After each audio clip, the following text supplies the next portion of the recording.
إن تتأمل في القرآن تعد بهدايا الرحمن قد ناداك بوصف أبهى من خطرات الأغصان. يا مؤمن أقليل عندك أن توصف بالإيمان. الحمد لله رب العالمين والصلاة والسلام على رسوله محمد وعلى آله وأصحابه ومن تبعهم بإحسان إلى يوم الدين. قال الله تبارك وتعالى في القرآن العظيم: فأعوذ بالله من الشيطان الرجيم. يا أيها الذين آمنوا اجتنبوا كثيرا من الظن إن بعد الظن إثم ولا تجسسوا ولا يغتب بعضكم بعضا. الآية. خدمت همه سروران عزیز و بزرگوار، السلام علیکم و رحمت الله تعالی و برکاته. همه شما عزیزان و بزرگواران را به برنامه ندای ایمان خوش آمدید میگویم. قرآن عظیم الشان طوری که گفتیم کتاب است که پیروان خود را میخواهد آنها را درس ادب و درس اخلاق و درس خلاصه دوری از همه صفات زشت و ناروا آنها را سوق بدهد به طرف صفتهای زیبا، دور بسازد از صفتهای بد و نزدیک کند به صفتهای زیبا.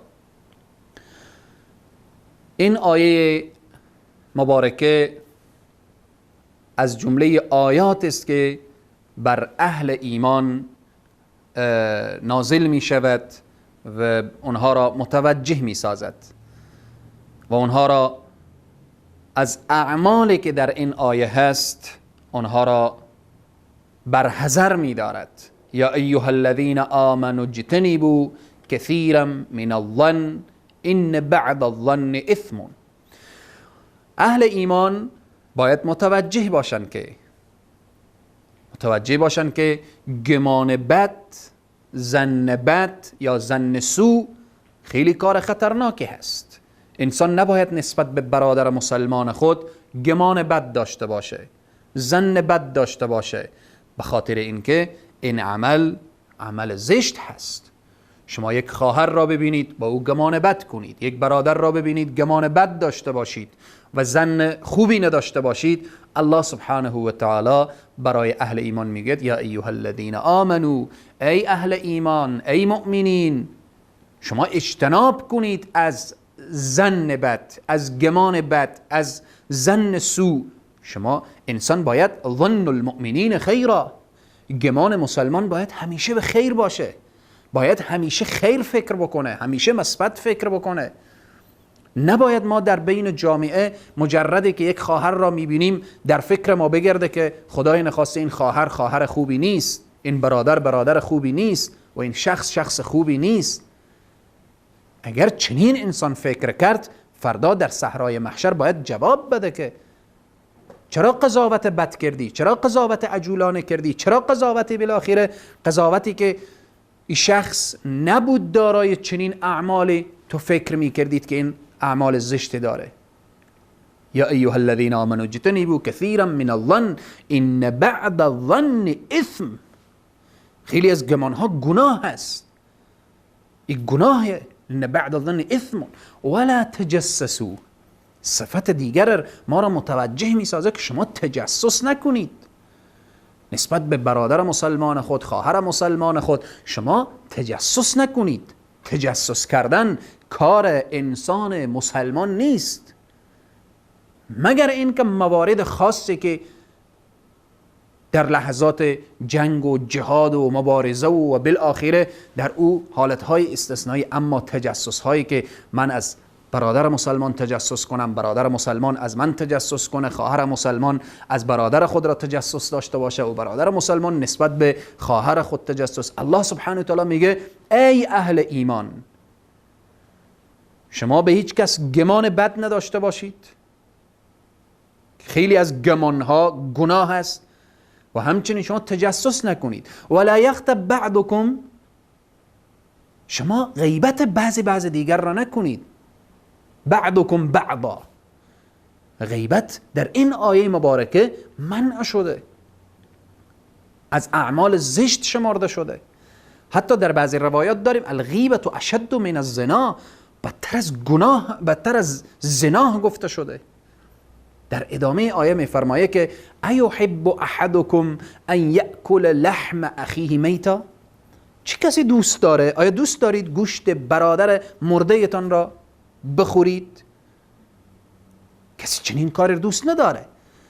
الله سبحانه و تعالی اهل ایمان را مخاطب میکنه، من و تو مسلمان را مخاطب میکنه، یا ایها الذین آمنو. اما امروز در خیلی محافل ها، مجالس ها میبینیم که شیرینی او محفل و مجلس نعوذ بالله من ذلک غیبت شده. غیبت خیلی عواقب خطرناک داره. این که در دنیا چقدر انسانها را میازاره و آزرده میکنه، در حشر عذاب سخت آماده. حتی ببینیم قرآن چقدر شدید صحبت میکنه، میگه ایحب احدکم ان یأکل لحم اخیه میتا فکرهتموه، در حالی که شما بد میبورید، چنین چیزی را دوست ندارید. گوشت برادر خود را چگونه شما برادری که مرده باشه او را بردارید بخورید؟ پس خیلی در این آیه مبارکه ما را متوجه میسازه که از این صفتها خود را دور بدارید، از غیبت کردن، از تجسس کردن، از گمان بد بردن نسبت به همدیگر. ایحب احدکم ان یأکل لحم اخیه میتا فکرهتموه واتقوا الله. در ادامه آیه میگه بترسید از خدا. هنگامی که مجلس غیبت میشه یاد شما بیایه که واتقوا الله، بترسید از خدا. از خدا بترسید، غیبت نکنید. از خدا بترسید، تجسس نکنید. از خدا بترسید، گمان بد نداشته باشید.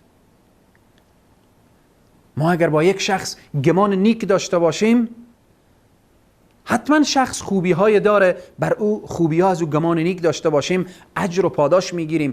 اما در ای که گمان بد داشته باشیم خیلی خطرناکه. من خلاصه و فشرده داستان بسیار موجز و خلاصه رو بیان میکنم. میگه چنان مسلمان باید که گمان نیک داشته باشه، مثل این که اگر یک شخصی دیدیم رفت وارد یک قمارخانه شد، یک صحنه و بالاخره جایی که گناه بود و معصیت بود و فسق بود و فجور بود، یک شخص داخل شد و پس برگشت و از آنجا بیرون شد، سرش دور میخورد و بالاخره پاهایش سستی میکرد. شریعت اینجا با ما چی میگه؟ دیدیم که شخص رفت به داخل میخانه، شرابخانه، قمارخانه، جای فسق و فجور، رفت برگشت بیرون شد، سرش دور میخوره، میچرخه، پاهایش سستی میکنه.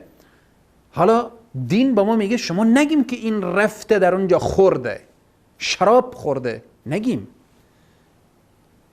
نگیم که در اونجا رفته بالاخره دوچار گناه و معصیت شده. شما چنان گمان داشته باشیم پیش خود که این احساس رو بکنیم، بگیم شخص رفت، چون اصل قضیه رو نمیدانیم، نمیفهمیم که این خورده، نمیفهمیم که این گناه کرده، دوچار معصیت شده، نمیدانیم، به ظن و گمان شماست. اما اینجا چگونه گمانی داشته باشیم؟ بگیم که این شخص رفته بوده در اون جایی که گناه و معصیت بوده، شروع کرده به امر به معروف و نهی از منکر. انسانهای فاسق و فاجری که در اونجا بودن این را چنان مورد لت و کوب قرار دادن که گنس و گج بیرون شده، سرش دور میخوره، پاهایش سستی میکنه. این را میگن ظن المؤمنین خیرا. گمان مسلمان باید به خیر باشه، چون چیزی که به چشم خود نمیبینیم، چیزی که با دست خود لمس نکردیم، چیزی که بالاخره دقیق نشدیم، چرا قضاوت کنیم؟ چرا بالاخره بگیم فلانی، خیلی در بین جامعه عادت دارن فلانی شراب میخوره، تو دیدی که شراب میخوره؟ نه من شنیدم. از کی شنیدی؟ فلانی قمار میزنه، دیدی با چشم خود؟ نه من از فلانی شنیدم. چرا چنین قضاوت ها؟